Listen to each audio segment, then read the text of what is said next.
Hey everyone, and welcome back to the Violet Vault. Have you ever looked at a company like Apple or Amazon or even the local business down the street and wondered, where did this whole idea of a company even come from?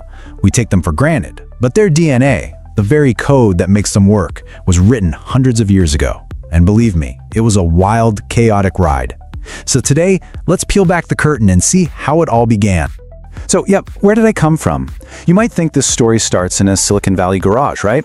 Or maybe on the floor of the New York Stock Exchange? Nope, not even close. To find the real blueprint for the modern corporation, we have to jump in a time machine and go way, way back. I want you to picture it, the 1600s. Europe is absolutely obsessed with spices from Asia. We're talking stuff like cloves, nutmeg, things that were literally worth more than their weight in gold. But there was a tiny problem. Actually, a huge problem. Getting them was basically a life-or-death mission. And solving this one high-stakes problem accidentally led to one of the most powerful inventions in all of human history. Okay, let's play a game. Imagine you're a rich merchant in London, around the year 1600. You know that if you can get a ship to the East Indies and back, you'll be unbelievably wealthy. But the risks? Oh, they are massive. Your ship could get smashed to bits in a storm, it could be captured by pirates, or honestly, it could just vanish. No single person, not even the richest dude in the country, could afford to lose everything on one bad voyage. So, what do? How do you possibly fund this thing? Well, the solution was absolutely brilliant, and it's something we all know today. It was the joint stock company. It's kind of like crowdfunding, but for the 17th century. Instead of one person risking it all, you could get, say, 100 investors to each put in a little bit of money. They'd each own a small piece of the voyage, a share or stock. Now, if the ship sinks, well, that stinks, but you only lose a little. But if that ship comes back overflowing with spices, everybody gets rich together. That simple idea, pooling money to share risk and reward, is the absolute bedrock of the entire stock market as we know it today. But here's the thing. This idea was so powerful, it couldn't be contained. These new companies didn't just stay in the shipping business. No, they ballooned into something else entirely. They became the world's very first multinational corporations, and they had a level of power that is, frankly, almost impossible to believe. And the poster child for this new kind of mega company was the English East India Company, or the EIC for short. It got its start right in 1600, officially just to trade goods. But it didn't stay just a trading company for long. It would eventually rule over entire countries and millions of people. And just get a load of what this company was allowed to do. Historians call it a company state, and they're not kidding. It could print its own money, it had a private army that was bigger than the actual British army, it could declare war, sign peace treaties, collect taxes, and run its own court system. Just pause and think about that. A private, for-profit company that had all the powers of a sovereign government. It's wild. And this weird hybrid structure was its secret weapon. See, its rivals, like the big trading companies from Portugal and France, were basically arms of the government. They were rigid, bureaucratic, and always waiting for permission from back home. The EIC, it was much more like a nimble startup. It was a private enterprise with government powers, so it could adapt on the fly, mixing English rules with local customs. That flexibility made it an unstoppable force in India. So you've got this incredible new financial tool, the stock market, and you've got human beings. You know what happens when you mix those two things, right? Greed, hype, FOMO. It was only a matter of time before it all blew up. And that led to the world's first big, spectacular stock market crash. Let's talk about the South Sea bubble. In 1719, the South Sea Company was trading for about £100 a share. Pretty solid. Then Parliament did them a huge favor and passed something called the Bubble Act, which basically wiped out their competition. Well, with no rivals, investor mania took over. The stock price went parabolic, soaring to almost £1,000 a share. But you know how bubbles work. They always pop. And when this one did, the price crashed all the way back down, wiping out fortunes and ruining lives almost overnight. People were furious, and this led to a massive legal overreaction. For more than 100 years after this, investing came with a terrifying new rule. It was called unlimited liability. And here's what that meant. If you invested in a company and it went bankrupt, you weren't just on the hook for the money you put in. Oh no. Creditors could come after you for all of the company's debts. They could take your house, your life savings, everything. It made investing absolutely terrifying. So now we've got a huge problem. The Industrial Revolution is kicking off and it needs tons of money, tons of investment to build factories and railroads. But nobody in their right mind wants to invest because of this unlimited liability nightmare. The whole system was stuck. And the solution, the next giant leap forward, didn't come from a fancy banker or a politician. It came from a shoemaker. This is the story of Aaron Salomon. He was a successful leather merchant in London who made shoes. A classic family business owner. His sons wanted to become partners, so he did the smart, modern thing. He incorporated his business and he called it I. Salomon and Company Limited. But sadly, business took a downturn and the company failed. The people the company owed money to came knocking, and they sued. They basically said, look, this company is just a fake front. It's really just Aaron Salomon. He's the one who owes us money, so he should have to pay us out of his own pocket. And at first, the courts totally agreed with them. It looked like Aaron was going to lose everything. But Aaron, he didn't back down. He fought it. He appealed his case up the ladder, all the way to the absolute highest court in Great Britain, the House of Lords. And the decision they made in that room would fundamentally change business forever. And here it is, the big one. The House of Lords made a landmark ruling. They said that the company, a Salomon and Company Limited, was its own legal person. It was an entity completely separate from Aaron Salomon, the human being. The company was one thing and its owner was another. They were not the same. That decision gave us the incredible gift of limited liability. All it means is that your risk as an investor is limited to the amount of money you invest. If you buy $1,000 of stock in a company and it goes to zero, you lose your $1,000. That's it. Creditors can't come after your car or your house. Your personal assets are safe. This one concept made investing safe enough for regular people and opened the floodgates of capital that built the entire modern world we live in. Now, just because the laws changed doesn't mean the culture did overnight. And this is pretty funny. Take a look at this guy. This is Lord Ribblesdale. He was what you'd call a gentleman director. Back then, the thinking was that you'd put a fancy lord on your board of directors just for the prestige. He wasn't expected to actually know anything about the business. I mean, heavens no. Gentlemen weren't supposed to get their hands dirty with the grubby business of commerce. Can you imagine a board member saying that today? It's just a great little reminder of how far we've come in our expectations for how a company should be run. Okay, so let's zoom out and pull this all together. When you look back, you can see this amazing chain reaction of problems and solutions that literally built the DNA of every company that exists today. It all started with the joint stock company, created to solve the problem of funding risky voyages. That invention gave birth to the stock market. But the stock market led to bubbles and crashes, and the reaction to those crashes led to the paralyzing problem of unlimited liability. That problem was finally solved by the genius legal idea of the company as a separate person, and that gave us the safety net we all rely on, limited liability. These 4 steps, they are the pillars holding up our entire global economy. And all of this history leaves us with one big, lingering question for today. That Shoemaker's court case decided that a corporation is a legal person. So if that's true, what are its responsibilities? What should we as a society expect from these powerful artificial people we've created?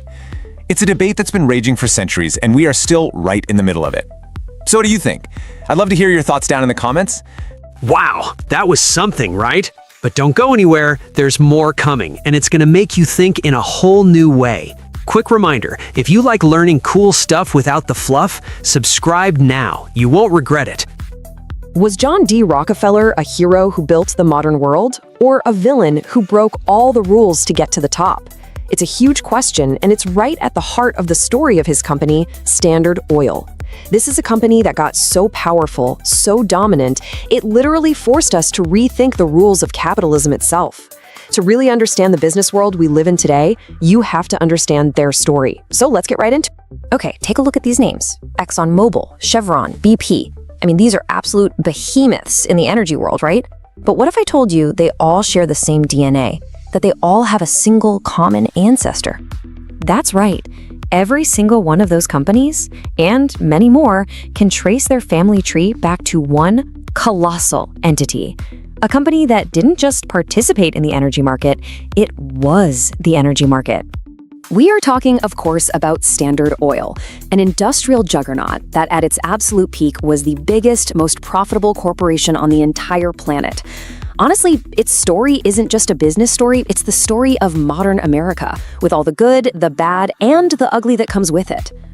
So the big question is, how on earth did one company, led by one visionary and incredibly determined man, John D. Rockefeller, get that powerful? Let's just try to wrap our heads around the sheer scale of this thing. By 1904, Standard Oil controlled 91% of all oil production in the United States. Let that number sink in. 91%. This wasn't just another big company. For all practical purposes, it was the oil industry itself. I mean, can you imagine that today? One company controlling 91% of all the gas you put in your car? It's almost unthinkable. And, when you have that much power, it kicks off a massive debate. A debate that we're still having today, really. Was Rockefeller a captain of industry, a brilliant innovator who brought progress and efficiency? Or was he a robber baron, a ruthless predator who built his empire on the wreckage of his rivals? His supporters, well, they'd argue that Standard Oil created stability in a chaotic market. They'd say he lowered prices for everyone through unbelievable efficiency and built the very infrastructure that fueled America's rise as a global power. But as critics, they saw something much darker. They pointed to a long history of secret deals, predatory pricing, and a clear, calculated campaign to wipe out any and all competition, no matter the cost. So how did he do it? Well, two of his most powerful and most controversial tools were something called rebates and drawbacks. Now, a rebate was pretty simple. Because Standard Oil shipped so much oil, Rockefeller demanded and got secret discounts from the railroads for every barrel he shipped. But the drawback was something else entirely. It was cunning. With a drawback, the railroad would give Standard Oil a cash kickback for every single barrel its competitors shipped. And this whole strategy really peaked with a scheme known as the South Improvement Contract. And you gotta understand, this wasn't just a business deal. It was designed to be a weapon of pure psychological warfare.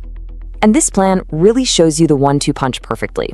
First, Standard Oil and its allies get a huge rebate, which slashes their own shipping costs. But second, and this is the absolute killer move, they would get an equal payment, the drawback, for every barrel their competitor shipped. I mean, just think about that. Your competition is literally getting paid by the railroad every time you do business. It's a system that's impossible to beat. And here is the most incredible part of the whole story. The contract was never even fully signed and put into action. The mere rumor that this deal existed was enough. The minute his competitors heard about it, they saw the writing on the wall. They knew they stood no chance against a system that was so completely rigged against them. They panicked, and one by one, they sold their companies to Rockefeller, often for pennies on the dollar. But, that kind of absolute dominance couldn't last forever. Public anger started to boil over, especially as fearless journalists like Ida Tarbell began to expose the company's brutal tactics. Eventually, the pressure became so immense that the government had no choice but to step in and confront this massive trust. So, how did the empire actually fall? Well, the legal wheels started turning way back in 1890 with the Sherman Antitrust Act. But it took until 1906 for the federal government to file its massive lawsuit against Standard Oil. After years and years of legal fights, the whole thing ended up in the Supreme Court with a final ruling handed down in 1911. The Supreme Court's decision was an absolute earthquake. They declared that Standard Oil was, in fact, an illegal monopoly, a direct violation of the Sherman Act. And the solution they ordered was drastic. The entire corporate empire had to be shattered, broken apart into 34 separate, independent companies. But here is the great irony of the entire story. The government's big move to destroy Rockefeller's power actually made him insanely richer. See, as those 34 new baby standards were set loose on the stock market, Wall Street quickly realized that the value of all the pieces was way more than the value of the original company. And since Rockefeller owned a huge chunk of stock in all of them, his personal fortune doubled overnight, making him, adjusted for inflation, the wealthiest private citizen in modern history. So what's the lasting lesson from all this? Well, the story of Standard Oil definitely did not end in 1911. The questions it raised about corporate power, about fair competition, about the government's role in the economy are just as important today as they were over a century ago. And you can actually see its legacy playing out right now. Over the last few decades, some of those broken pieces of the empire have started to merge back together. Think about the 1999 merger of Exxon and Mobil, two of the biggest baby standards, which created a new giant that looked a whole lot like its old ancestor. That pull towards getting bigger is always there. But in the end, the real legacy isn't just about oil or money. It's that figures like Rockefeller forced us, as a society, to have a very difficult conversation. As one historian put it, they didn't just change how we live, they changed how we think about the role of big business and the power of government to keep it in check. And that brings us right back to our world today. When we talk about the power of big tech, the dominance of global banks, or who controls our personal data, we're having the exact same debate we had back then. It makes you wonder, have we learned the lessons of Standard Oil, or are we just watching a 21st century replay with new characters? The clash between the captain of industry and the robber baron is definitely far from over. Wow, that was something, right? But don't go anywhere, there's more coming, and it's gonna make you think in a whole new way. Quick reminder, if you like learning cool stuff without the fluff, subscribe now. You won't regret it. All right, so let's talk about something that's happening right now, probably even as you're watching this. It's kind of like an invisible war. You can't see it, you can't hear it, but there's a battle going on for the money in your wallet. And the soldiers, they're not people, they're AIs. So think about it. The last time you were shopping online, right? You see a price, you click buy.